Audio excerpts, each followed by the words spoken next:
കോവളത്തൊരു പടം എണ്ണത്തോണിന്ന് എന്തോ പറഞ്ഞിട്ട് ഒരു പടം. അത് കുറെ ദിവസം കഴിഞ്ഞപ്പോഴാണ് ഷക്കീല അഭിനയിക്കാൻ വരുന്നത്. ഞങ്ങൾ പേടിച്ചു പോയി. അപ്പൊ അത് അല്ലാതെ നമ്മളോട് പറയത്തില്ല. ആ ഡയറക്ടർ അങ്ങനത്തെ പടങ്ങൾ ചെയ്യുന്ന നിങ്ങളുടെ സീന് മാത്രം പറയും, ബാക്കി അതിൽ അല്ല, എന്താണെന്ന് പറയില്ല. ആ ഡയറക്ടറും പടമൊന്നും ആർട്ടിസ്റ്റുകളൊക്കെ പേര് പറയുമ്പോൾ നമ്മൾ ഒരിക്കലും നമ്മൾ അങ്ങനത്തെ പടത്തിൽ അഭിനയിക്കുന്ന ആൾക്കാരല്ല. അപ്പോ ആ ഡയറക്ടർ ഒരുപാട് ഫാമിലി സീരിയലൊക്കെ ഞാനൊക്കെ പണ്ട് കാലത്ത് ജോസ് പ്രശങ്കളും ഞാനും പൂർണിമയൊക്കെ അഭിനയിച്ച ഒരു സീരിയലൊക്കെ ചെയ്തിട്ടുണ്ട് അയാള്. അനന്തപുരിന്ന് എന്തോ പറഞ്ഞിട്ട്. അപ്പൊ അയാളുടെ പേരൊന്നും വെച്ചിട്ടായിരിക്കില്ല ഈ പടം ഇറങ്ങുന്നത്, വേറെ ഏതെങ്കിലും. കാരണം അയാൾക്ക് അങ്ങനത്തെ പേര് വെച്ചിട്ട് ഇറങ്ങാൻ പറ്റത്തില്ല. അപ്പൊ ഞങ്ങൾ അഭിനയിച്ച് കുറെ ദിവസം അതുവരെ നമ്മളൊരു ഞാനൊക്കെ ഒരു ഡോക്ടറിന്റെ വേഷമാണ്.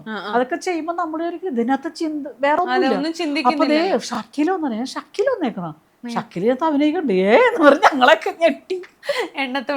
എണ്ണത്തോടി അതിന്റെ ബാക്കി അൽഫോൻസ ഡാൻസ് ചെയ്യുന്ന പെണ്ണാണ് അതിനകത്ത് നായിക. അപ്പൊ ഞാൻ അൽഫോൻസാനെ പരിശോധിക്കുന്നതും ഒക്കെ ഉണ്ട്. അതിനകത്ത് അവിടെ ഒരു മോശമൊന്നുമില്ല അവിടെ.